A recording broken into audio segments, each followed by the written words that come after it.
¿Qué tal? ¿Cómo les va? Muy buenas tardes. Esta es una nueva edición de Plenario, 1 hora y media de información legislativa con la mirada atenta puesta en la Cámara de Diputados. Una Cámara de Diputados que esta semana no va a tener sesión, finalmente todo indica que así será. Lo habíamos anticipado la semana pasada que muy probablemente la oposición fuera a pedir una sesión para el miércoles. La que lo había anticipado era la propia oposición, lo adelantaron en la reunión de Presupuesto y Hacienda cuando desaconsejaban que las autoridades de Presupuesto y Hacienda convocaran para una reunión para analizar el presupuesto ya con funcionarios presentes. Bueno, se hiciera el miércoles, día en el cual la oposición tenía previsto hacer una sesión. Finalmente no hubo acuerdo, pero más que nada, sobre todo, según parece, se demorará esa sesión una semana para, bueno, asegurar los votos. Esa es una certeza que buscarán antes de convocar, más allá de que, bueno, hubiera o no acuerdo sobre el temario seleccionado. Bueno, esos son detalles que tienen que ver con lo que va a suceder esta semana. Esta semana va a haber mucha actividad en comisiones. Mañana, martes, después si nos queda tiempo, lo vamos a decir porque vamos a detallarlo, porque es muy extensa la jornada, el cronograma de reuniones de comisión para mañana, y también tenemos muchos invitados, muchas cosas para hablar. Bueno, entonces para eso no me voy a extender más. Primero vamos a los títulos y después nos metemos de lleno en el programa.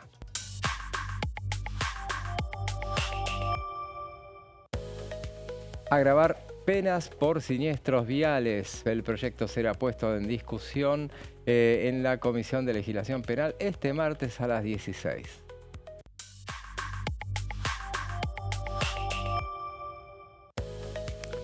Ley de Administración Financiera. El proyecto de Óscar Agos Carreño propone que el ministro de Economía deberá detallar los lineamientos del presupuesto y demás preguntas.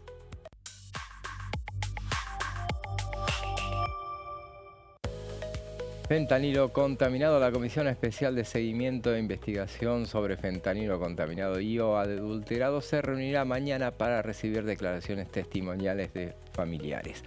Esos son algunos de los títulos y algunas de las comisiones que ya están previstas. Son varias las que están previstas para trabajar mañana martes, un super martes como venimos acostumbrados las últimas semanas. Pero bueno, ya paso a presentarles a quienes me acompañan, comenzando por Sebastián. ¿Cómo estás? ¿Cómo estás, José?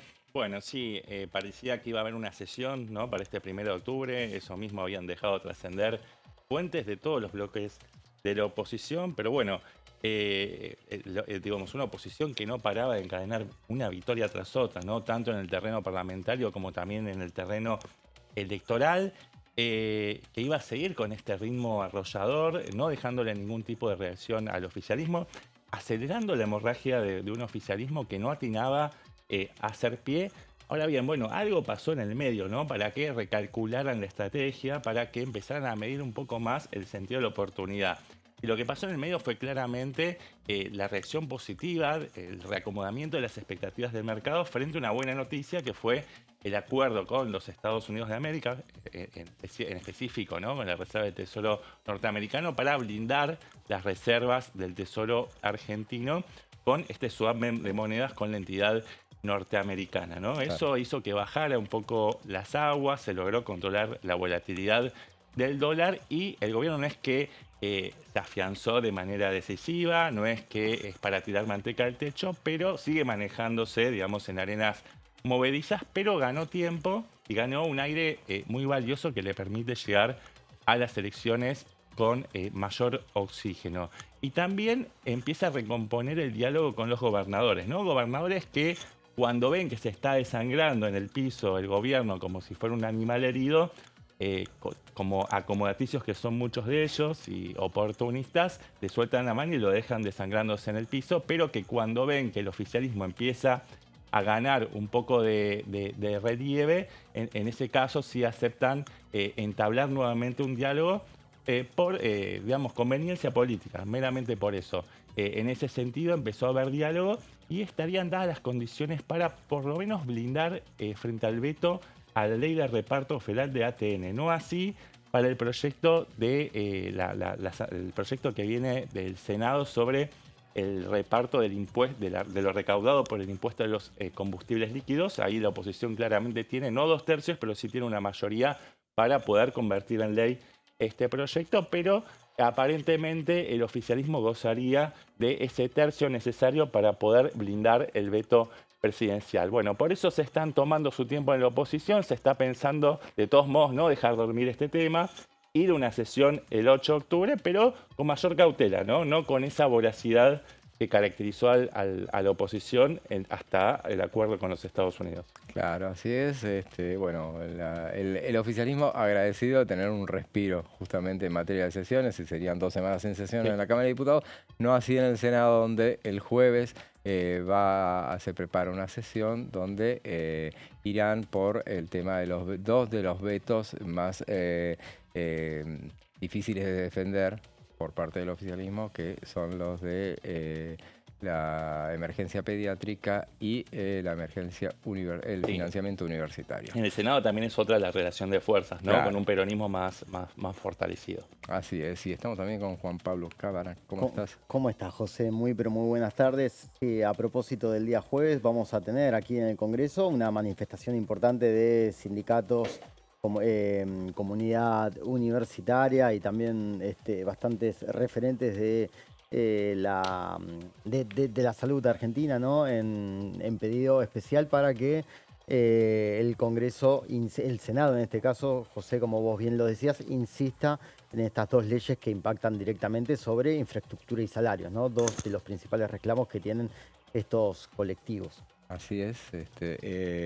Y bueno, veremos entonces una semana intensa. Estamos ahora ya a punto de comunicarnos con nuestro primer invitado. Si querés, para ganar tiempo, porque estamos muy apretados de espacio, de material que tenemos, como decía, si querés, arrancamos, no sé si me dan el ok en los controles, entonces arrancaríamos con las primeras placas que tenemos, que tiene que ver con una de las reuniones de mañana, que es una de las que anunciábamos en los títulos sobre el tema de agravamiento de las penas por siniestros viales. Así es, José. El día de mañana vamos a tener un martes de superacción en comisiones, porque va a estar la comisión de investigadora de fentanilo contaminado y o adulterado, va a estar la comisión también de Libra y la comisión de legislación penal, que va a estar tratando un proyecto que busca endurecer, reformando el Código Penal, aquellos delitos que se cometen en siniestros viales, y vamos ya directamente a ver en las placas, vamos a desmenuzar qué es esta iniciativa, que tendrá una discusión a partir del día martes a las 16 horas y que ya cuenta con el visto bueno y por unanimidad del Senado en la sesión del 18 de septiembre. Este texto no tuvo ningún tipo de inconvenientes para ser aprobado por los miembros de la Cámara Alta. Bueno, en la primera placa vemos que la Comisión de Legislación Penal va a estar reuniéndose mañana a las 16. El proyecto propone penas de hasta 12 años de prisión e inhabilitación para conducir cuando concurran factores como consumo de alcohol o drogas, exceso de velocidad o fuga del lugar del hecho. Y hay básicamente 2 organizaciones que lo están impulsando, que tienen que ver con Estrellas Amarillas y Madres del Dolor. El texto lo tomó la senadora Victoria Huala del PRO, y en la Cámara Alta no tuvo, como decíamos recién, no tuvo ningún tipo de inconveniente. En la próxima placa vamos a seguir viendo algunas características de esta iniciativa que tienen que ver con algunas de las condiciones, que se proponen penas de hasta 12 años de prisión, ¿sí? Como decíamos, que también se modifica el artículo 84 bis del Código Penal, que regula el homicidio por conducción de un vehículo con motor. En la otra placa también vamos a ver que añade a la descripción de la conducta típica a la impericia en la conducción del vehículo, y se incrementan también las penas del tipo agravado, o sea, de 4 a 8 años en lugar de 3 a 6, con inhabilitación especial por el doble de tiempo de la condena. Hay algunas condiciones que ya estaban tipificadas como delitos, pero que en este caso también se mencionan en el proyecto de ley y que lo vamos a ver también en la siguiente placa, que tiene que ver con darse a la fuga o no socorrer a la víctima, estar bajo efecto de estupefacientes y también que haya más de una víctima fatal y exceder en un 30% la velocidad máxima. También hay otras condiciones, como por ejemplo no poseer la licencia de conducir, que esta no esté en regla, ir manipulando celular, cruzar las vías del tren sin tener el paso habilitado, entre otras condiciones que también tienen que ver con, José, con el tema del alcohol, que esto también está totalmente penado. Vos sabés, José, que si uno empieza a revisar estadísticas oficiales sobre los delitos en siniestros viales, uno se va a dar cuenta que básicamente alrededor de, por lo menos hay entre 3.500 y 5.000. Si yo te digo la estadística, José, arrancamos directamente, por ejemplo, el año pasado que hubo 3.894 víctimas, en 2023 4.403, 3.866 en 2021 y 3.503 en 2020. Con otro Claro, dato, eran menos, pero claro, en pandemia. exactamente, en Claro. pandemia hubo 3.500. Y bueno, y es una cifra que por lo menos los expertos, las personas que están, sobre todo las ONG, si uno empieza a buscar estadísticas en esas dos organizaciones que mencionamos hace un ratito, se va a dar cuenta que desde la creación de la Agencia Nacional de Seguridad Vial en el año 2008, la cantidad de víctimas fatales disminuyó nada más ni nada menos que en un 28%. Es una cifra no menor, pero bueno, los senadores y las organizaciones están convencidas de que las cifras pueden seguir bajando si se aumentan estos delitos, modificando el Código Penal en su artículo 84. Claro, claro. Y bueno, y esta iniciativa, bueno, obtuvo media sanción hace 2 semanas en la Cámara de Senadores, justamente donde, bueno, había mucha presión por las organizaciones sociales que habías mencionado justamente para que, bueno, finalmente lo tratara. Y el Senado se avino a tratar temas que tenía pendientes y, bueno, la coyuntura era lo que se llevaba toda la atención. Los temas principales, pero bueno, los temas que tienen que ver más con la gente quedaban postergados y finalmente, bueno, dio vuelta a la página, avanzó, lo convirtió en ley, dio media sanción a ese proyecto que ahora, bueno, ya comienza entonces, como decías, mañana a ser tratado en diputados, cuestión de que puedan llegar al recinto más temprano que tarde. La ley Nicolás fue otra de las iniciativas que se trató hace 2 semanas en el Senado, una ley que había pasado hace un montón por diputados. Yo no sé cómo no había perdido estado parlamentario, para mí la había perdido ya, no lo perdió, pero yo la imaginación me lo daba como ya perdido de estado parlamentario, con lo justo antes de que perdiera estado parlamentario. Lo trataron, lo convirtieron en ley, también trataron un tema como el tema de la atrofia muscular espinal. Ese tema justamente, yo ahora no tengo los números, pero por ahí en el transcurso del programa hacemos referencia porque la Oficina de Presupuesto del Congreso dio detalles de cuántos es el costo fiscal de esa medida, que se dijo en el recinto, cuestión de que se quedaran tranquilos los de la Libertad Avanza y que lo votaran, salió por unanimidad. El valor es ínfimo de todas maneras, pero además, y según indica la Oficina de Presupuesto del Congreso, se diluye en el tiempo porque se compensa con el hecho de no gastar en atención. Esa era otra de las cuestiones que decía. Y esa era una de las propuestas que también se trató en esa sesión. Por eso, bueno, en el Senado desempolvaron proyectos que habían quedado postergados y que, bueno, los tapaban por Sí, que no tenían tampoco mucho lugar en la agenda. En la agenda. Sí, para complementar esto, José, los errores, las víctimas en su mayor proporción se producen por analfabetismo vial, ¿sí? Por desconocimiento de las reglas de tránsito y por exceso de velocidad. Claro. Hay un 40% de las muertes que se producen directamente por hombres y o mujeres que están en moto. Y vos sabés que hay un alto porcentaje de hombres también. Solamente si nosotros consideramos las muertes por víctimas de siniestros viales del año pasado, un 75%. Claro. ¿Sí?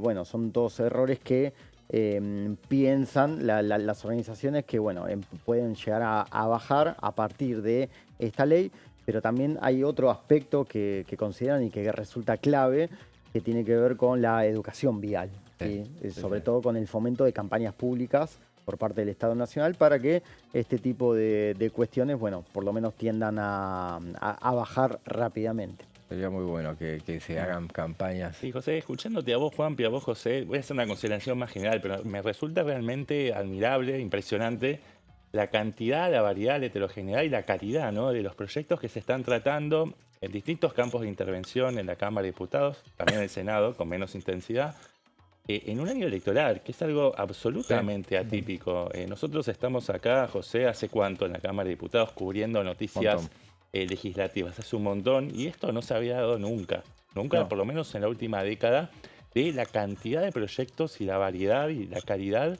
de este calibre en un año electoral donde, en general, muchos diputados y diputadas depositan la energía en las campañas electorales y descuidan aquello por lo cual tienen mandato, ¿no? Por lo cual la ciudadanía les otorgó la confianza para que desempeñen una labor específica, que es la producción de las leyes. Así que es muy saludable que estén pudiendo cumplir al mismo tiempo que se desarrolla la campaña electoral, y algunos de ellos, bueno, por supuesto que tienen expectativas de renovar sus bancas o colaborar con sus espacios políticos, pero sin descuidar el trabajo natural, ¿no? Sí, además, Seba, directamente hay algunos legisladores que se dedican a la campaña electoral o directamente a los temas de agenda. Bueno, recién teníamos el mensaje del diputado Eduardo Valdés, que pide la citación del ministro de Economía y del titular del ARCA, estamos hablando de Luis Caputo y Juan José Paso respectivamente, por las retenciones cero, ¿no? O sea, hay muchas veces que la agenda domina el interés de los diputados y los senadores, pero bueno,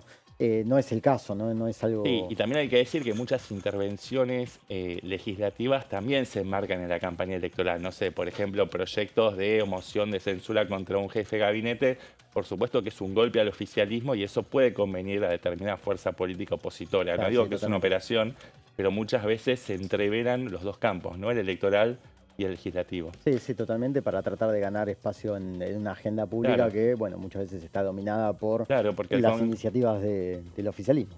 Sí, porque el Congreso de la Nación es una caja de resonancia de lo que sucede también afuera, y es posible utilizar este campo de intervención para generar ruido y de esa manera generar un efecto sobre la opinión pública.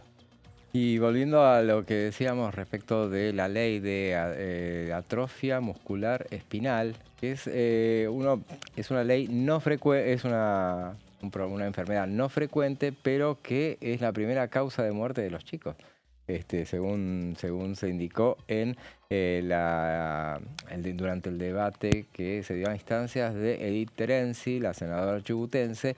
Y bueno, este informe de la Oficina de Presupuesto del Congreso establece que la implementación de la ley requiere una inversión inicial significativa en el primer año, que se recupera con el tiempo, dijo, generando un ahorro neto a largo plazo para el sistema de salud consolidado, dijo. Entonces, los mayores costos se explican por la inversión en la pesquisa para todos los recién nacidos y el tratamiento farmacológico temprano de los casos detectados, porque lo que establece la ley es muy corta, tienen 2 artículos nada más, que se haga un testeo a todos los recién nacidos. Entonces, si se les detecta ese problema, entonces avanzar con los estudios, que se hagan los estudios y avanzar con el tratamiento.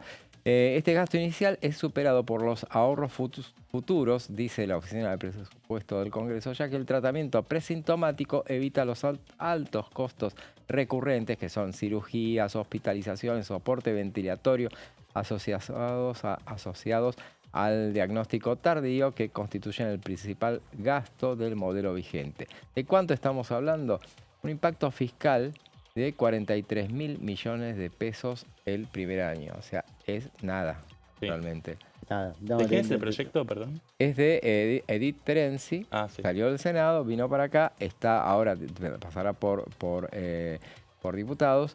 Se basa en una comparación de costos entre 2 modelos y solo para una corte anual de 50 pacientes. Hace 2 escenarios y, bueno, en definitiva, es una inversión inicial en realidad de 74.000 millones de pesos en total. y bueno, termina generando un costo que es de esos 44.000, aunque en el largo plazo generaría también ahorro, excepto en el caso del uso de una tasa de descuento real superior al 15%. Son detalles técnicos de la Oficina de Presupuesto del Congreso que, bueno, como durante el debate se había dicho que no tenía costo fiscal, sí lo hay, evidentemente todo tiene algún costo fiscal, pero evidentemente es muy mínimo, y independientemente si nos atenemos solamente a las cuestiones fiscales. Y a propósito de lo que decía Sebastián, realmente sí, es bienvenida todo ese tipo de cosas, de esas iniciativas que siempre nosotros acá lo que hacemos es traemos un montón de proyectos habitualmente, diariamente, de los centenares que se presentan cada semana solamente. Cada semana hay muchísimos proyectos que son, en muchos casos, de declaraciones, de resoluciones nada más, pero en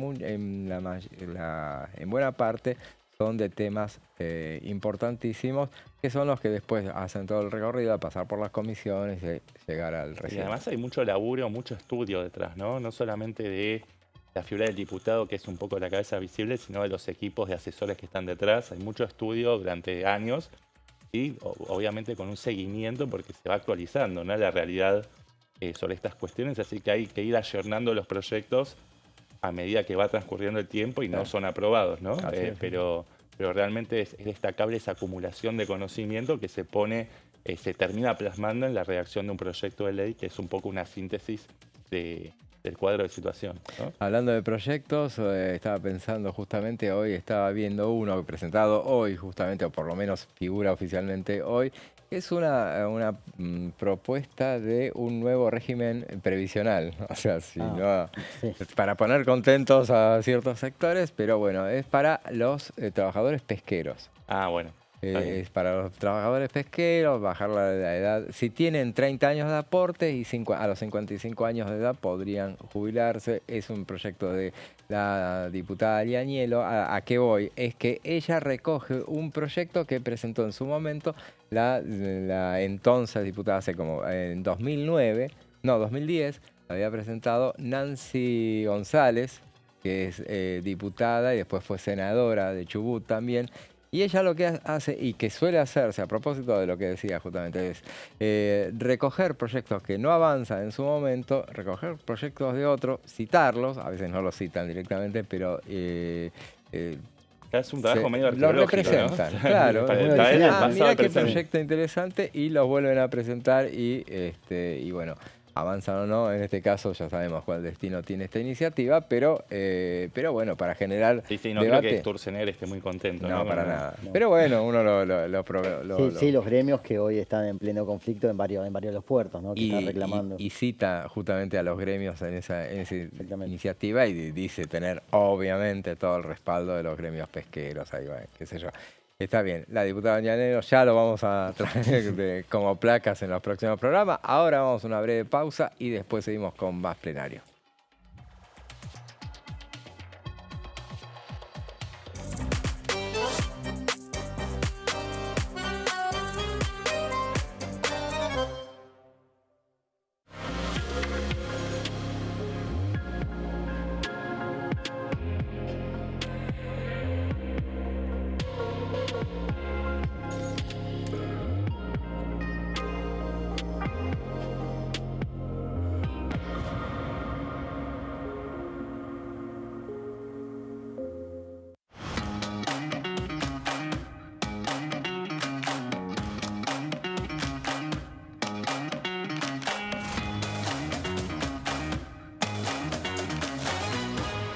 Pasos perdidos. De lunes a viernes, 16:30 horas. ¿Qué función cumple el Congreso? El Congreso ejerce su función legislativa a partir de la deliberación y sanción de leyes que busquen el bien común de todos los habitantes.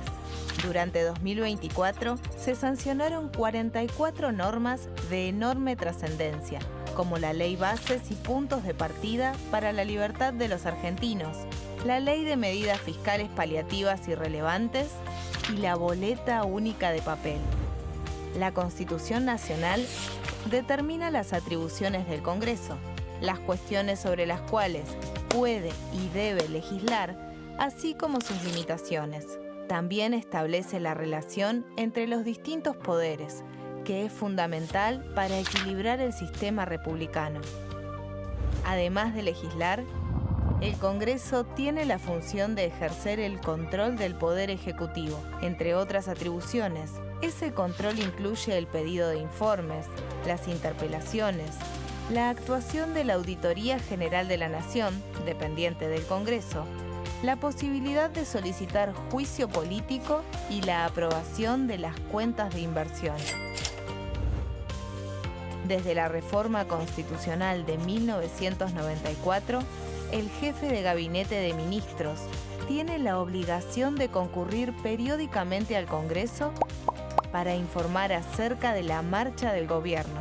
Este informe se realiza alternadamente en cada Cámara del Congreso.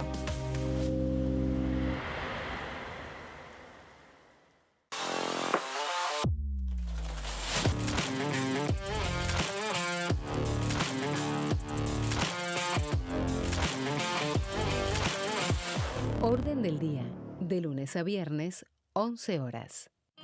El sarampión es una enfermedad viral altamente contagiosa. Que no juegue con tu hijo. Puede poner en riesgo especialmente a menores de 5 años no vacunados. Ante la aparición de fiebre y manchas rojas en la piel, consulta de inmediato con un médico. La vacuna es la única forma de prevenirlo y es parte del calendario nacional de vacunación. Es segura, gratuita y está disponible en vacunatorios, centros de salud y hospitales públicos del país. Vos ya tenés esta vacuna. Dásela a tus hijos. Elegí prevenir.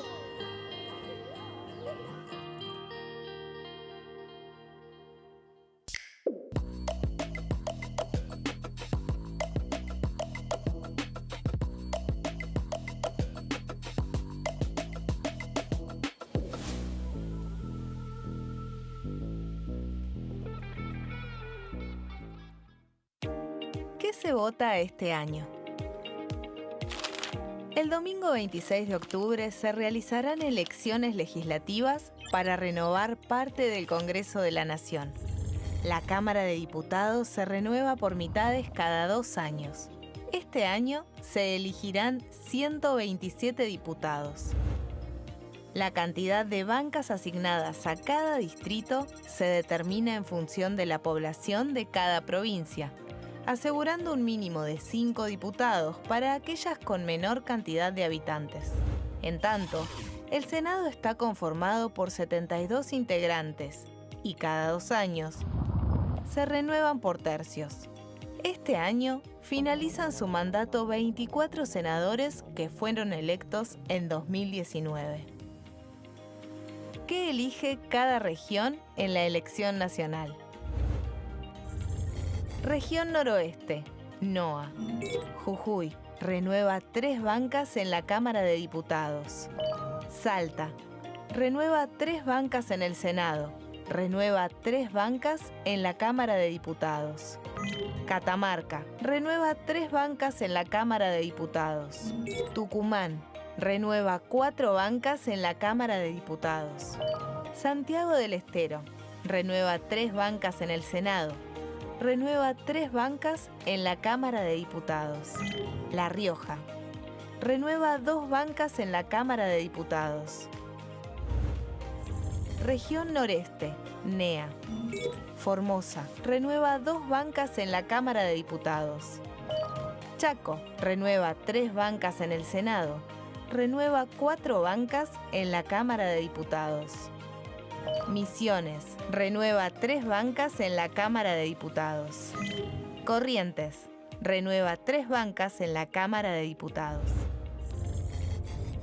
Región Cuyo. San Juan, renueva 3 bancas en la Cámara de Diputados. San Luis, renueva 3 bancas en la Cámara de Diputados. Mendoza, renueva 5 bancas en la Cámara de Diputados.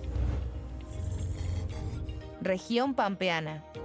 Santa Fe, renueva 9 bancas en la Cámara de Diputados. Entre Ríos, renueva 3 bancas en el Senado. Renueva 5 bancas en la Cámara de Diputados. Córdoba renueva 9 bancas en la Cámara de Diputados. La Pampa renueva 3 bancas en la Cámara de Diputados.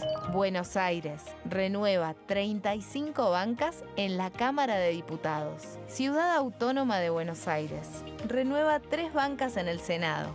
Renueva 13 bancas en la Cámara de Diputados. Región Patagónica. Neuquén renueva 3 bancas en el Senado. Renueva 3 bancas en la Cámara de Diputados. Río Negro renueva 3 bancas en el Senado. Renueva 2 bancas en la Cámara de Diputados. Chubut renueva 2 bancas en la Cámara de Diputados. Santa Cruz renueva 3 bancas en la Cámara de Diputados. Tierra del Fuego, Antártida e Islas del Atlántico Sur renueva 3 bancas en el Senado. Renueva 2 diputados nacionales.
Segundo bloque de plenario. Hablábamos en el primero sobre los proyectos que se presentan, la diversidad de proyectos que se presentan diariamente en el Congreso de la Nación, y ahora para hablar sobre uno en particular de un diputado muy prolífico como es Gerardo Milman, Sebastián nos va a hablar acerca de una iniciativa que tiene que ver con los desalojos rápidos de aquellas propiedades usurpadas.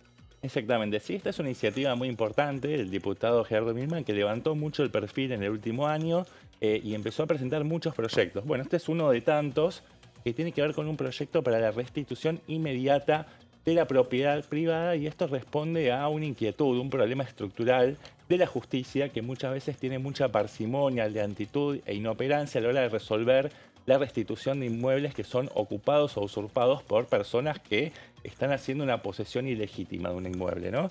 Así que bueno, este es un procedimiento sumarísimo, sumarísimo significa express, con un programa de plazos que empiezan a activarse desde que el propietario hace la denuncia. Y esto es aplicable tanto a personas que ocupan ilegalmente una propiedad sin título de propiedad que lo acredite, como también de inquilinos que se encuentran en una situación de mora severa, ¿no? Cuando dejan de pagar más allá de 2 meses consecutivos. Entonces decíamos, vamos a la siguiente placa, ahí vemos al diputado que dentro de un ratito vamos a tener el gusto de entrevistarlo y seguramente va a desarrollar más detalles de este proyecto, pero decíamos entonces que es aplicable a personas que ocupan ilegalmente sin título, es decir, sin el dominio de la propiedad, y a inquilinos con más de 2 meses consecutivos sin pagar el alquiler, y es aplicable cuando el propietario acredita la titularidad del dominio, es decir, que puede mostrar el título de propiedad, y también toda aquella documentación respaldatoria que acredite la ocupación ilegítima o en su defecto el incumplimiento contractual, ¿no? Esto de, inquilinos que no pagan el alquiler más de 2 meses consecutivos. A partir de ahí se activa este procedimiento sumarísimo con plazos muy específicos, ¿no? Por ejemplo, el juez debe admitir la presentación en un plazo máximo de 48 horas. Transcurridas esas 48 horas, el ocupante será notificado dentro de los 5 días corridos y tendrá un plazo de 5 días hábiles para presentar el descargo y las pruebas documentales que respaldan su derecho a la defensa, ¿no? Pues, uno de los pilares también de este proyecto es preservar el derecho a la defensa de la persona que está haciendo una ocupación por lo menos problemática o conflictiva, ¿no? Y después viene todo el proceso que tiene que ver con la ejecución de la sentencia. Lo tenemos en pantalla justamente. Vencido este plazo del tiempo que tiene el ocupante para hacer su descargo, el juez debe dictar sentencia dentro de los 10 días hábiles siguientes, ¿no? Y en caso de que logre constatar que la ocupación es ilegítima o que hay un incumplimiento muy grave del contrato por una mora que persiste en el tiempo, tiene que dictar la restitución inmediata de esa propiedad para su para el propietario, ¿no? Así que bueno, después hay algunas, si se quiere, definiciones conceptuales que sustentan este proyecto. Por ejemplo, la idea es subsanar un problema constante para quienes reclaman la restitución de la propiedad privada, la lentitud, la ineficacia, la inoperancia del sistema judicial para restituir con rapidez la posesión a quien es titular legítimo de un inmueble. También dice Milman que no se insiste en la defensa de la propiedad por un capricho elitista o por un resguardo patrimonialista, sino que es la condición mínima, la propiedad privada es la condición mínima para el ejercicio de cualquier proyecto de vida autónomo, ¿no? Una asociación entonces entre la idea de la propiedad privada con la idea de la libertad, ¿no? La propiedad como, si se quiere, como el núcleo irreductible para el desarrollo de un proyecto de vida, que también tiene que tener como uno de los pilares el respeto al prójimo, ¿no? Una usurpación no sería claramente un respeto por el prójimo. Y por último, dice el diputado Milman, y lo cito textualmente, el problema de la vivienda es complejo y existen déficits habitacionales en la Argentina, pero la justicia social no se puede edificar, no se puede construir sobre la base de un atropello a la propiedad. No puede, dice el diputado Milman, la justicia social, edificarse sobre la injusticia particular de despojar a otras personas de lo que les corresponde, ¿no? Que es su propia propiedad. Así es, bueno, muy bien el detalle de lo que es este proyecto del diputado Milman, a quien tenemos el gusto de tenerlo acá en el piso. Gracias, diputado, por esta visita. Y bueno, ¿qué quiere agregar sobre esa iniciativa, que es una de las tantas que ha presentado a lo largo de este año? Bueno, buenas tardes. Primero, gracias por la invitación. Evidentemente, el derecho a la propiedad privada no es un antojo del legislador, es un derecho constitucional. Está en nuestra Constitución. Primera, desde el año 1853, ya incluía el derecho a la propiedad privada entre los derechos básicos del ciudadano argentino. Por lo tanto, acá tenemos un problema que ese derecho a la propiedad privada, que rige por nuestra Constitución Nacional y ha sido mantenido a pesar de los distintos cambios que ha tenido nuestra Constitución Nacional, la última, la reforma de la Constitución de 1994, hace que no sea efectivo en estos casos.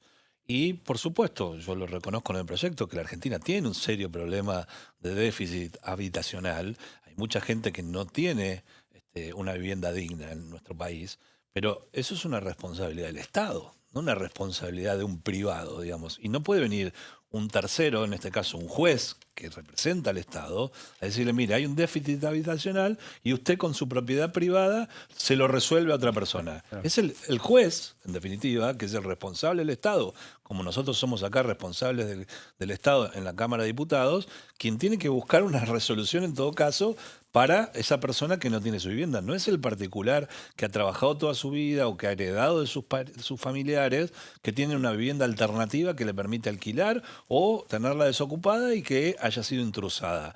Y tenemos casos donde estas usurpaciones duran 20 años.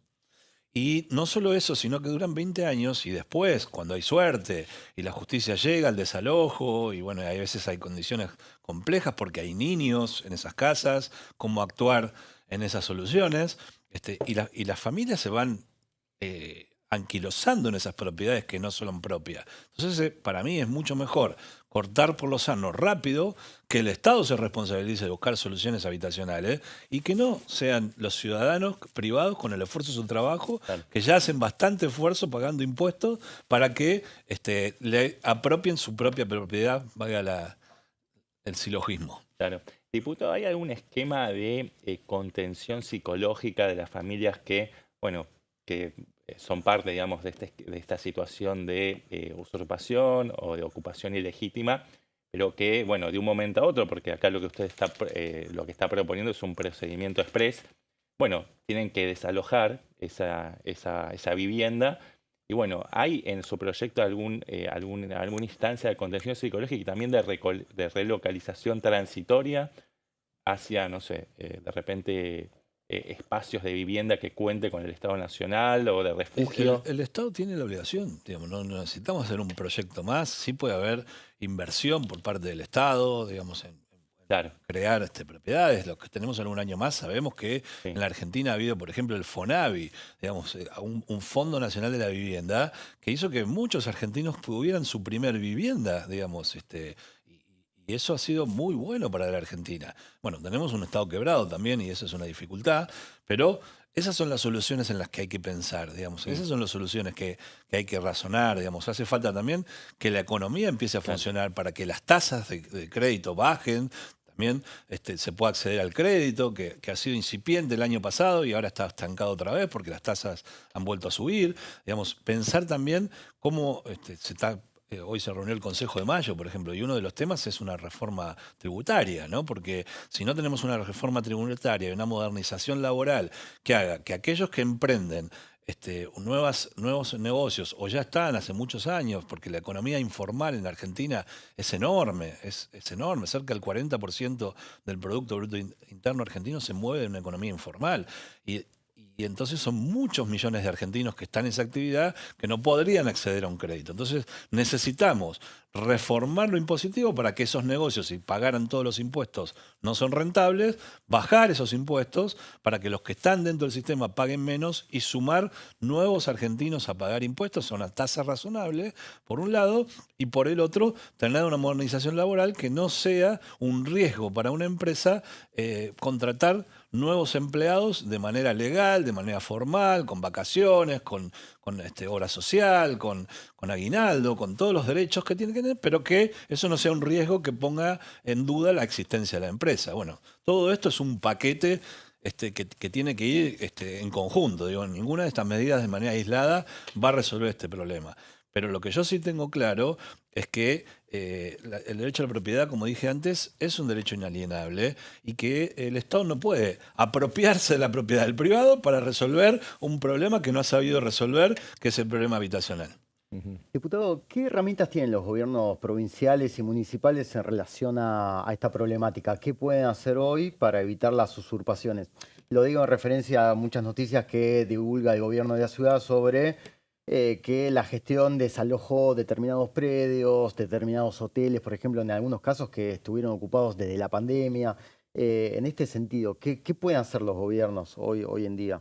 Bueno, primero, digamos, ¿no? Es el propio titular del bien el que tiene que tener lo más a recaudo posible su propio bien, ¿no? Porque distinto es cuando uno lo da en alquiler y resulta un contrato fallido, bueno, uno actuó de buena fe. Ahora, cuando el otro no tienen bien y no lo visita, no lo cuida, bueno, está de alguna manera también uno tiene como titular del bien alguna obligación respecto al bien, ¿no? Uno puede dejarlo a la deriva. Pero también los gobiernos municipales, provinciales, tienen poder de policía, digamos, ¿no? Y intrusar en un bien es un delito. Entonces, como en cualquier otro delito, y hoy, esta semana anterior, hemos sufrido una calamidad desde el punto de vista delictual, bueno, mientras no haya suficiente prevención y no haya un marco.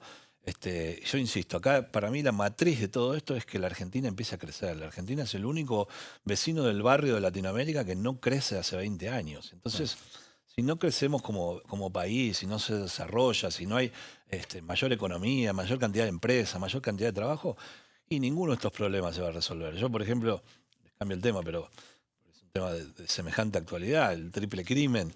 Digamos, y yo veo que miro muchos colegas suyos, digamos, como impactados, ¿no? Y por supuesto es una mala noticia y muy impactante, pero quienes recorremos el Gran Buenos Aires, no solo el Gran Buenos Aires, muchos conurbanos, digamos, en el país, en Mendoza, en Rosario, en Tucumán, en Neuquén, digamos, hay muchos lugares en nuestro país. Ahí hay una situación de los ciudadanos absolutamente inviable. Yo creo que esto no tiene solo una solución policial. Hay una mancha de aceite que se extiende, que sí, la policía, la justicia pueden contener. Ahora, me parece que para que no se expanda más. Ahora, la solución de fondo es desarmar esas bombas habitacionales, digamos, ¿no? Porque ahí la gente vive sin cloacas, sin agua potable, sin condiciones de salud, sin que entre el delivery, sin que tengan un trabajo formal, donde la escuela no funciona, donde las familias están rotas, digamos. Bueno, pensar que con una medida vamos a resolver eso es utópico, digamos. Yo creo que hace falta una política general y no un liderazgo. Hacen falta muchos liderazgos y quizá una generación como tuvo la Argentina, la generación del 37, la generación del 90.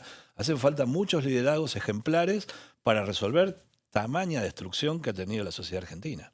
Hablábamos de que con usted de la cantidad de proyectos que presenta diariamente y justamente hoy quiero hacer referencia a uno que presentó justamente hoy que tiene que ver con unos cánticos, la difusión de unos chicos egresados o futuros egresados que hacían cánticos antisemitas en un viaje de egresados justamente. ¿Por qué no nos detalla? Bueno, ha tomado mucha notoriedad en muchos medios, en las redes sociales.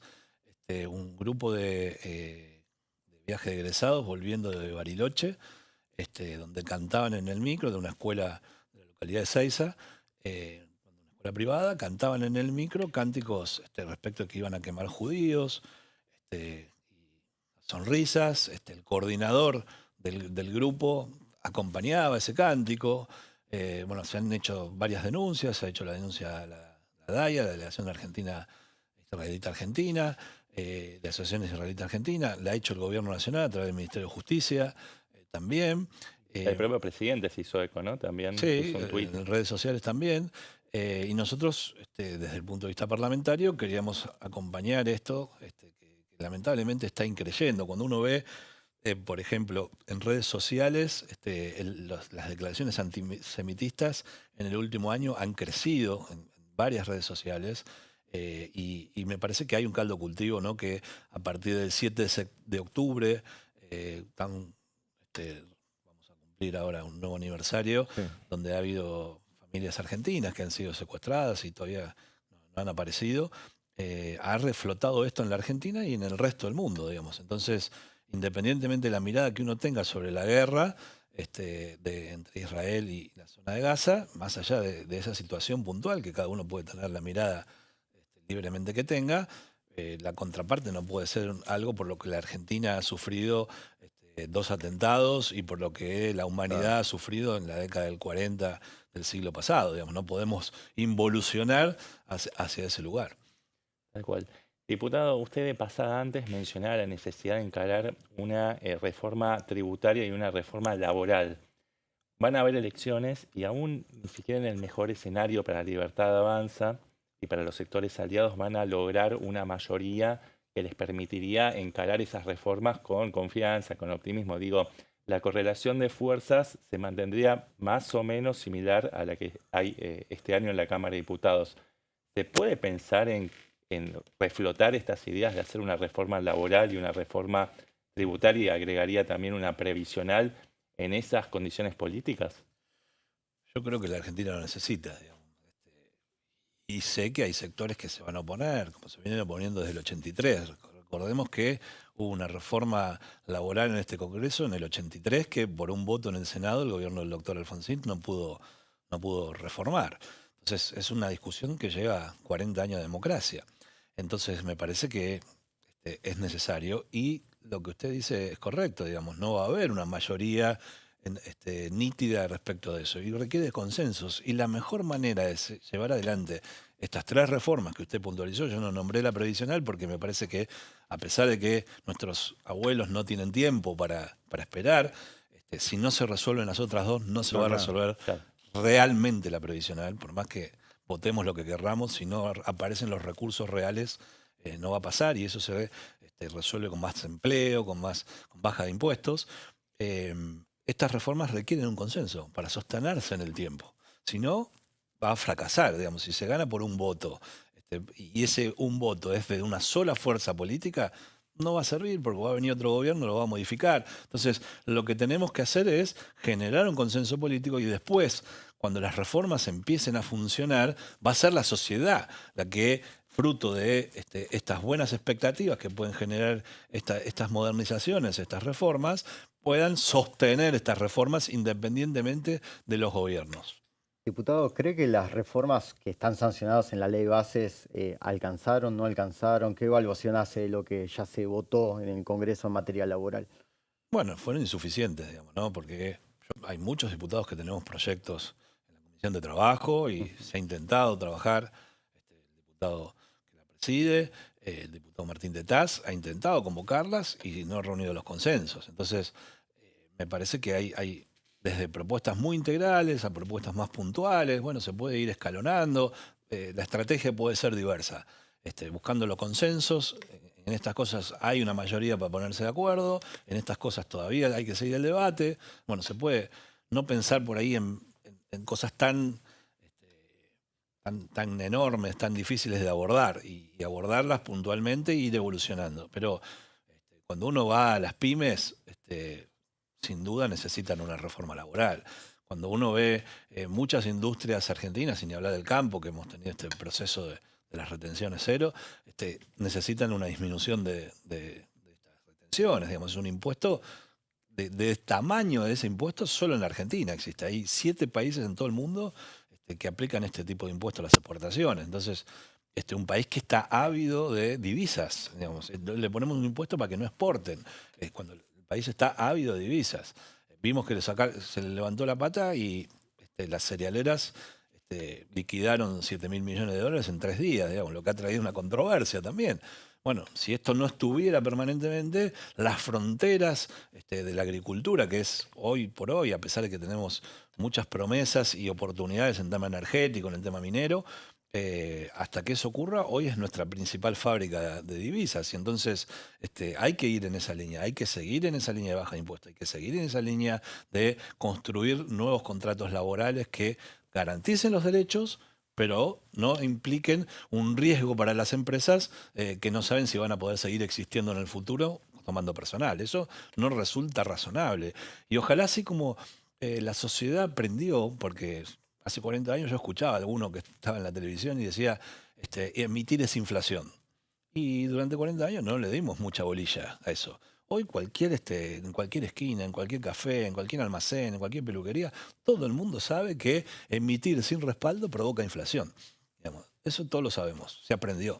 Entonces, bueno, hay que aprender que los modelos más flexibles laborales, los modelos de estados que no le chupan la sangre a todo el mundo y que amplían la base de sustentación de que todo el mundo puede estar a derecho, implican sin ninguna duda mejores sociedades y con más potencialidad, con más trabajo, con más pymes, con más empresas que permiten desarrollar a los países. Gracias, diputado. Lo trajimos para hablar un solo tema, pero aprovechamos que y abarcamos todos los muchas temas. gracias a ustedes. Gracias. Seguimos, vamos a una breve pausa y después seguimos con más plenario.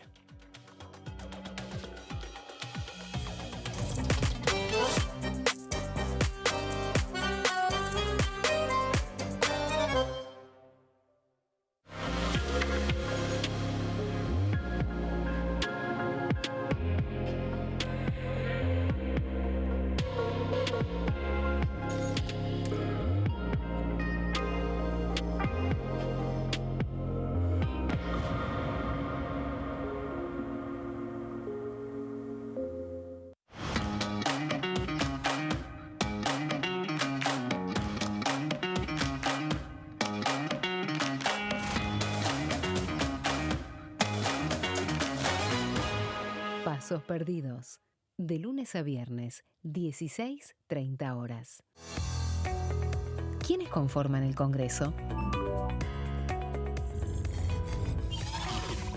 El Congreso de la Nación está conformado por la Cámara de Diputados y la Cámara de Senadores. La Cámara de Diputados representa al pueblo de la nación argentina. Esto significa que las provincias más grandes y con mayor cantidad de habitantes tienen muchos más diputados que las provincias más pequeñas. La manera de establecer las cantidades es proporcional. Por ejemplo, la provincia de Buenos Aires cuenta con 70 diputados nacionales y la provincia de Tierra del Fuego con 5. La Cámara de Senadores representa a las provincias. Cada provincia envía 3 senadores al Congreso Nacional.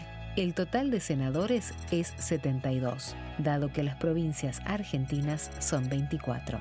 Este es el número fijo, estipulado por la Constitución Nacional. Cada 2 años, el Congreso Nacional renueva la mitad de sus diputados y 1/3 de sus senadores nacionales. El mandato de los senadores es de 6 años, mientras que el de los diputados es más breve, dura solamente 4 años. La Cámara de Diputados tiene 257 miembros. En el recinto, los diputados se agrupan en bloques y en interbloques que expresan partidos políticos o afinidad ideológica.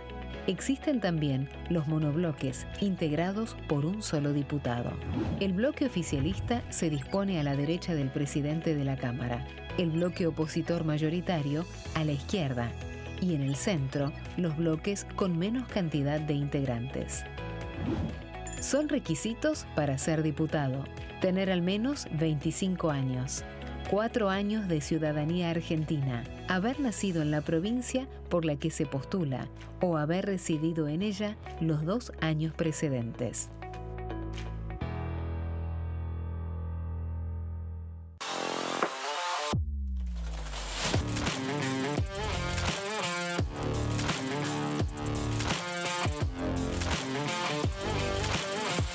Orden del día, de lunes a viernes, 11 horas.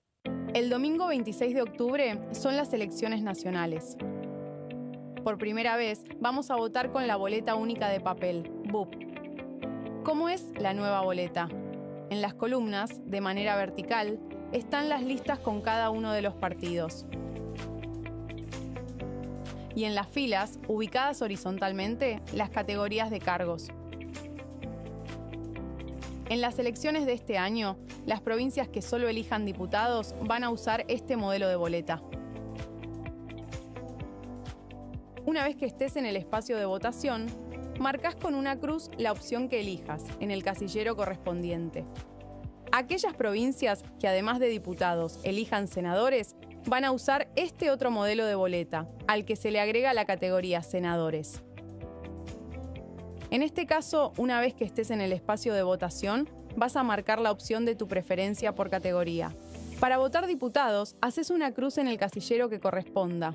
Para votar senadores, marcas con otra cruz la opción que elijas.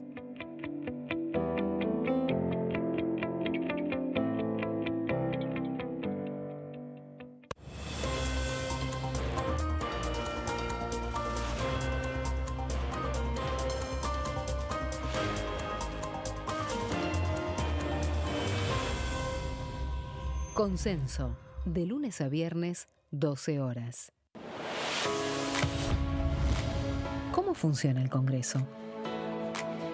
Las sesiones son el espacio donde los diputados debaten proyectos de ley para su aprobación, modificación o rechazo. En una misma sesión pueden tratar varios proyectos de ley. Las sesiones ordinarias comienzan el 1 de marzo, cuando el presidente de la Nación inaugura el periodo ante la Asamblea Legislativa, y se extiende hasta el 30 de noviembre. El Poder Ejecutivo puede convocar a sesiones extraordinarias o prorrogar las sesiones ordinarias. La sesión es dirigida por el presidente de la Cámara de Diputados, que administra el uso de la palabra y las distintas instancias del funcionamiento.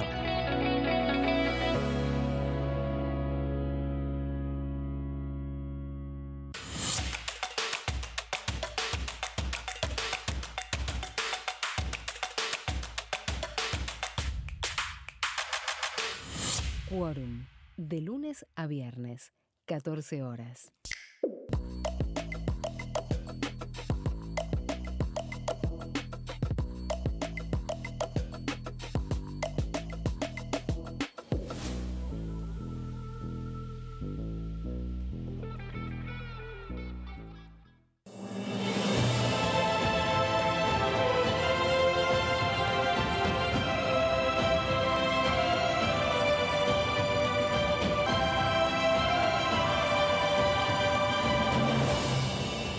La bancada, de lunes a viernes, 13 horas.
Seguimos con plenario y decíamos que teníamos un programa muy cargado de información y con muchos invitados también, y ahora tenemos el gusto de presentarles a una diputada de La Libertad Avanza, quien es de Córdoba, y es María Cecilia Ibáñez. ¿Cómo le va, diputada? Gracias por venir.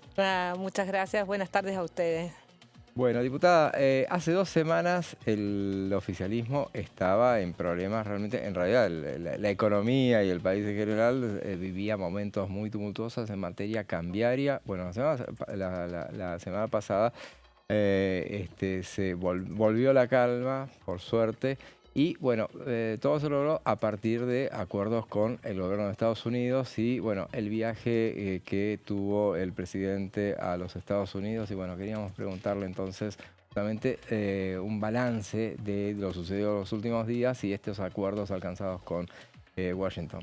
Yo creo que estamos dentro de la política internacional, del lugar que como política se quiere estar, en un lugar donde se ha fijado como Estado que queremos estar en la parte de aliados con los Estados Unidos y en la apertura del mercado, en un mercado de fluctuación, de una economía libre. Eso es lo que se ha transmitido desde la campaña y es lo que se va cumpliendo. Y por más que ha existido operaciones y que se decía que Trump no quería ni tener una foto con Milei, en los hechos no fue lo que es la realidad, digamos, que tiene una relación cordial y real. Diputada, ¿qué tal? La oposición está cocinando una sesión que iba a ser ya este miércoles, el día posterior a mañana, pero finalmente sería, así por lo menos dentro del terreno de las especulaciones, el miércoles 8 de octubre, y el tema estandarte o cabecera de esa sesión sería la reforma del régimen de DNU, de alguna manera para restringir la capacidad del presidente de gobernar a través de esa vía, ¿no? De los decretos de necesidad de urgencia, y también modifica la facultad de los decretos delegados. Le quería preguntar sobre bueno, este proyecto que impulsa buena parte del espectro opositor, si no todo, y que bueno, recibió dictamen de rechazo por parte del oficialismo en las comisiones respectivas. Quería saber, bueno, su opinión personal al respecto. Bueno, creo que es, yo gobierno y hago lo que quiero. Gobernás vos y tenés que hacer lo que yo quiero. Esta es como la realidad. Tuvieron decretos de necesidad de urgencia y los primeros que se trataron, nosotros cuando llegamos ahora, fueron los 5 que había dejado Macri. Es decir, que los de Alberto Fernández ni habían pasado por el Congreso. Miremos un poco, porque creo que eso, con toda una Cámara favorable, los primeros que empezaste a tomar dictamen, faltaban 5 decretos de necesidad de urgencia del gobierno de Mauricio Macri que no se habían tomado por el Congreso, todo Alberto Fernández, con toda la necesidad de urgencia de lo que fue el COVID, y empezó Milei con una Cámara contraria que uno puede tener, y acá le vamos a decir, no puede tener ni un solo decreto de necesidad de urgencia. Creo que es cuando yo gobierno, hago lo que quiero, y cuando gobernás vos, sigo haciendo yo lo que quiero. Eso es nada más. Diputada, ¿siente que faltaron conexiones y vínculos con gobernadores, con distintos sectores? Digo, porque en referencia al año pasado hubo una dinámica totalmente distinta. No, yo no creo eso. Creo que el vínculo con los gobernadores está. Creo que en estos últimos 30 días estamos todos en campaña. Que es distinto, es distinto. Y los gobernadores en cada una de sus provincias quieren ganar.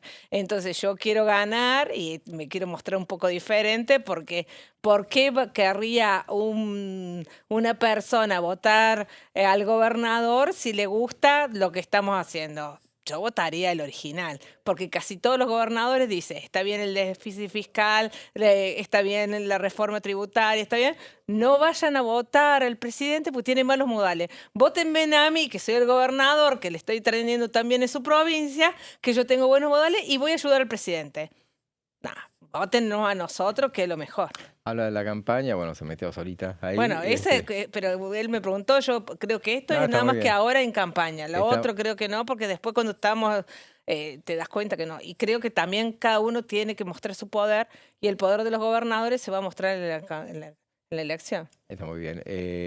Hablamos de ustedes de la provincia de Córdoba, una Sí. provincia clave para la Libertad Avanza, al punto tal que el presidente fue la semana anterior, hace 10 días, fue allá, justamente. Sí, hicimos un acto en la escalinata del Parque Sarmiento impactante, como el primer acto que fue Milei.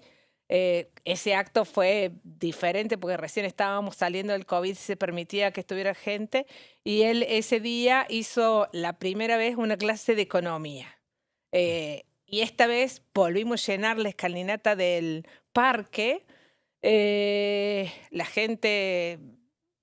Era una noche cordobesa, cálida, y fue impresionante. Esa, la verdad, el amor al presidente existe y está intacto en Córdoba. Ustedes sacaron en el balotaje, ¿qué El porcentaje? 70%. 70%, Sí, claro. en el balotaje, digamos. Sí. Claro, históricamente fue muy fuerte Juntos por el Cambio ahí en esa Claro. provincia, y ustedes ¿creen que retienen el voto de Juntos por el Cambio? No digo el 70%, porque sí. Lo que pasa es que esta elección es local, está dividido porque los radicales están ellos peleados, pero tienen el voto, va con la lista número 3, que va Mestre. Y no sé qué irán a hacer los intendentes radicales, que hay 200 intendentes radicales, jefes locales. Eso es grande, un gran porcentaje.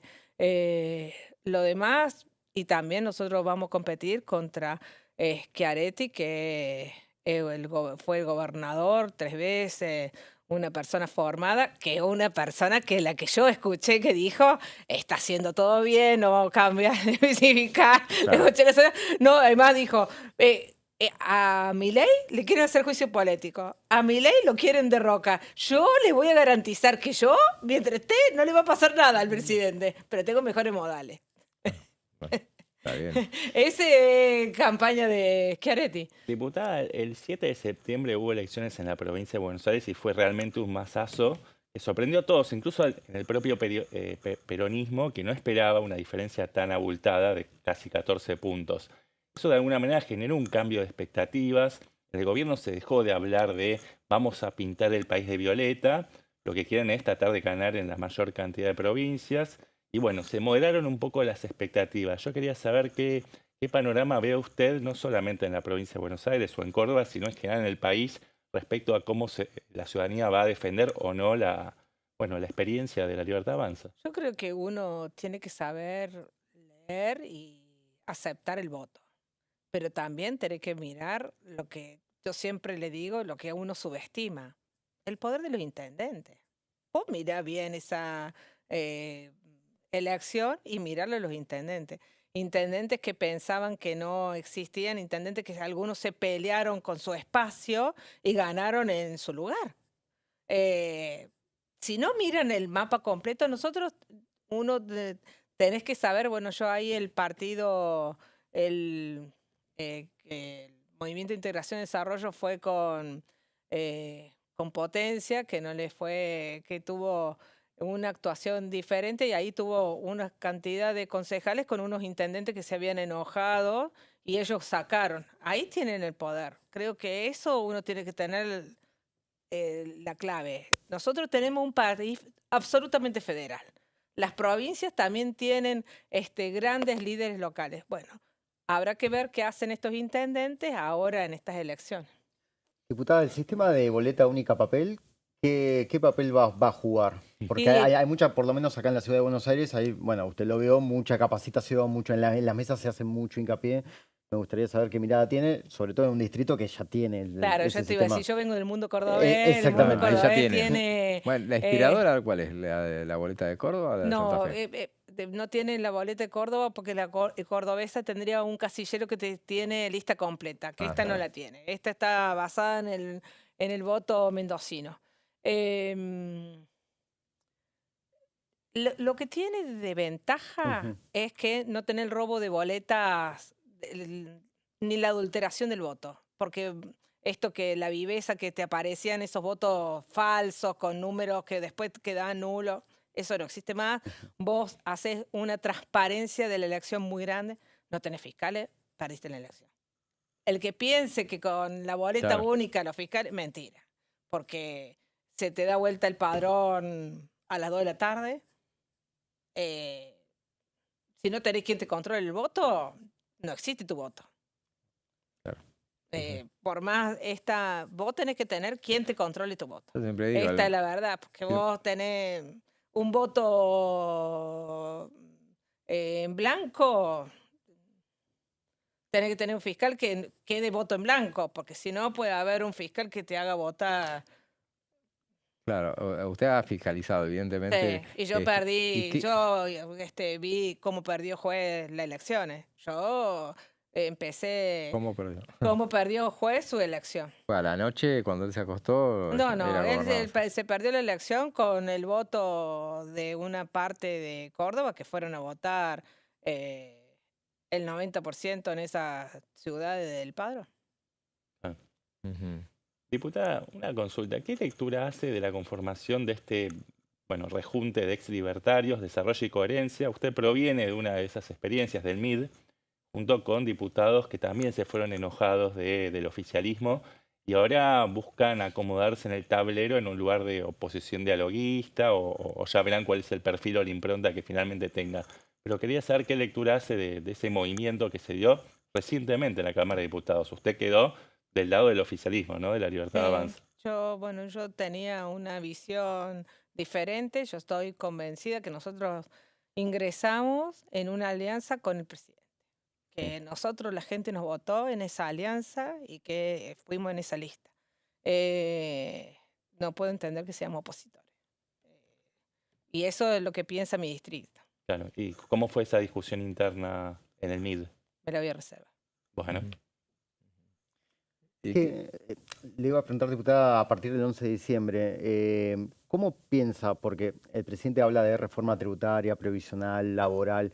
¿Cómo piensa que se van a encarar esas reformas si por lo menos va a haber por lo menos a priori, un equilibrio bastante importante entre las fuerzas mayoritarias? ¿Cómo Y piensa se tiene que consensuar. Esta Argentina, si no consensuamos, no puede existir más. Sí, yo estuve con la Unión Industrial, con determinada gente, y te dicen, bueno, sí, no podemos incrementar. Todo el mundo habla del costo laboral. Creo que si vos no pensás, tenemos que incluir en el sistema, el mundo que conocíamos no existe más. Bueno, todo eso lo tenemos que plasmar. Si no consensuamos, creo que también es una parte del fracaso. Y que hemos consensuado, porque la ley base y la gran reforma que existió, hubo una gran reforma laboral en su momento, hubo gran reforma administrativa, y eso yo estoy convencida que sí. Yo creo que la Argentina es mucho más del consenso que de lo que existe. Pero es una autocrítica también, porque después de la ley de bases no consensuaron más. Sí, sí, hemos consensuado un montón. ¿En qué, Mirá por todo lo ejemplo? que los últimos días que venimos en esto, que venía en pelea, pero que es otra cosa. Pero lo demás sí, hemos sacado un montón de leyes. Pero bien podrían, por ejemplo, siempre digo, había elementos, había leyes con las que tenían los números, a lo mejor, pero este año, por ejemplo, no las movieron. Por ejemplo, qué sé yo, la baja de edad de imputabilidad, tenían los números Pero no tenés los números. ¿Estás segura? Sí, yo te lo digo que yo vengo discutiendo,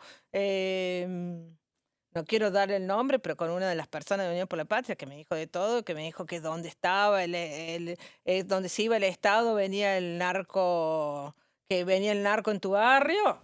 Hoy tenés tres chicas muertas, que fue la que yo le dije, no, miren, todo lo que ustedes quieran, todo lo que ustedes tengan ganas, no me pidan que yo avale que el narco va a estar en el Estado. No, pero es que vos no entendés la vida de...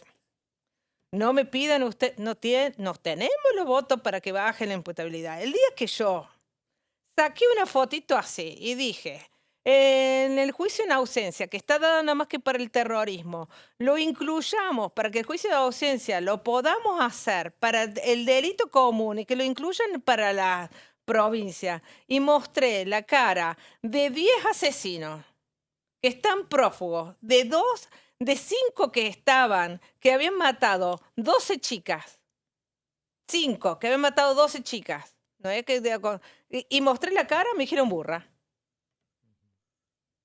que mostré, yo no quiero más la víctima, porque digo, bueno, la víctima si yo la volvería a mostrar. Mostré uno que te dije, ay, mira, este muchacho parece tan bonito, que si te lo llevan a tu casa te encantaría tenerlo solo. Este es un asesino, tiene está comprobado, está prófugo, en cualquier momento va a prescribir su delito. A este tendríamos que estar condenando los dos cosas, tendríamos que cambiar para lo que hay un montón de legislación. Ah, esta burra, porque únicamente... Si yo lo que dije es que únicamente tenemos que hacer que las provincias volviéramos a esto y que pudiéramos condenar este tipo de delitos. Van a bajar en imputabilidad.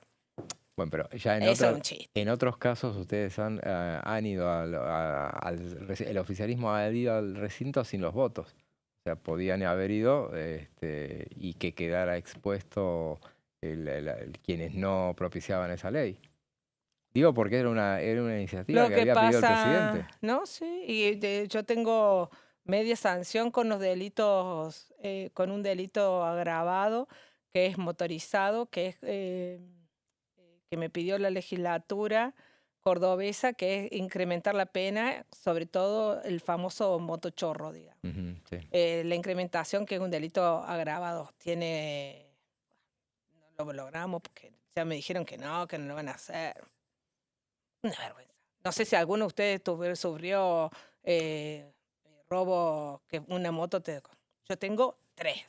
Una me arrastró 20 metros. Sí. Otra yo estaba en el auto. Hace 2 años, cuando estuve acá el año pasado, reventaron los autos, los vidrios del auto. Todavía tengo una lesión en la cara. Ah, no, pero pobre hombre. ¿Qué le vamos a poner? Porque está llena las cárceles. Si no son la víctima. Sos la víctima y no te agarraron por la calle. Entonces te dicen, ay, el juez los liberó. Pero ¿por qué no lo puede poner? Porque es un delito que no tiene agravante. Diputada, recién usted remarcaba la necesidad de articular consensos para poder sacar adelante las leyes que propone el propio gobierno. Ahora, ¿qué pasa con las leyes que consigue la oposición, ¿no? Que logra, bueno, generar las mayorías necesarias para doblegar los vetos presidenciales? Y ahora el gobierno dice que, bueno, no tiene los fondos para poder financiar la ejecución de esas leyes, como la ley de discapacidad, o probablemente la que se viene de financiamiento universitario y de la salud pediátrica, ¿no? Con el Garrahan como emblema.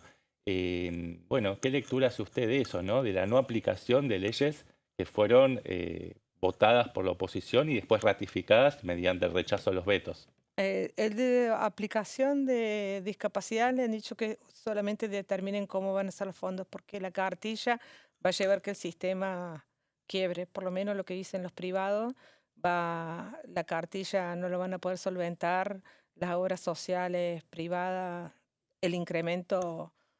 ¿Y el sistema público? Y lo vas a sostener, pero lo otro, vamos a poder acaparar todo lo que tenga el privado, sostener el público, todo lo que el privado está manteniendo, no lo sé. ¿Y si se repite la misma situación con la ley de... Espera, en lo del Garrahan, tenía yo todo lo que se incrementó de la cantidad de lo que se hizo en el Garrahan. 80% de consultas se incrementó. Se incrementó el 18% de injertos cocleares. No, la cantidad de cirugía. Yo lo que no entiendo, yo entiendo que los médicos en general todas las especialidades están mal pagas. Yo lo que no entiendo es por qué vamos a determinar que solamente está en emergencia la pediatría nacional y no en general. Para mí es inexplicable que vos tengas la pediatría y no los cirujanos.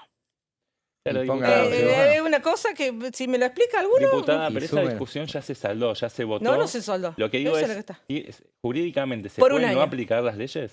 Y lo tenés que aplicar, esa es la ley. ¿Se tiene que aplicar? Por eso, pero nosotros lo tenemos que aplicar. Por eso ha hecho unos decretos que está determinado. Yo he estado, que me dicen la oposición para hablar, en una me dijeron, ¿cómo va a vetar la ley? Que no la aplique, como hemos hecho nosotros, que no hemos aplicado la ley. No, bueno, nosotros no vamos a mentir. Nosotros no vamos a mentir. Diputado, cuando se habla de los fondos, el otro día estuvo Carlos Castagneto y habló de la subejecución presupuestaria. ¿Qué visión tiene al respecto? O sea, dijo que de ahí se podrían... Castañeto era el que recaudaba en la época anterior. Oh, mira. Capaz que él nos enseñe cómo tenemos que recaudar.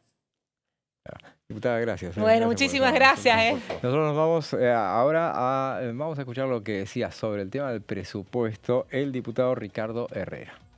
Viene trabajado ya con la media sanción del Senado y es nuestra voluntad que así sea, ¿no? Que las modificaciones que se le hicieron en el Senado, nuestra miembro informante, que fue la doctora Mónica Litza, fue lo suficientemente clara en donde explicaba cada una de las modificaciones a manera de poder dinamizar esto, ¿no? Sobre todo en los puntos centrales, como es el tema de la duración de los plazos.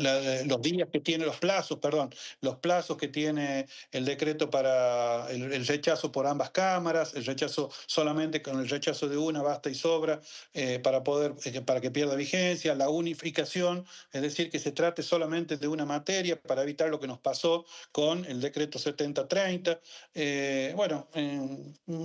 Estas modificaciones que me parecen son sustanciales y que se van a sostener con el dictamen o con el proyecto que viene de la Cámara de Senadores.